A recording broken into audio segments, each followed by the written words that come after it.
संगत तवज्जो कराए। हे साडा शहर वॾा सोहणा पर याद दे शहर दी चस बईए। जॾहिं सामने आवे मर पौंदा उंदे यार दीदार दी चस बईए।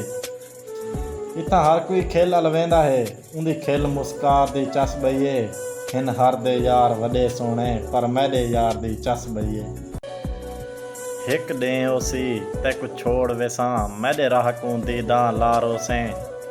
ना काला सी मैडे नंबर उते नित फ़ोन कुढोला चारोसें। ना कहिंदा वलदा ॾेसां मैं नित फोटू नाल अलारोसें।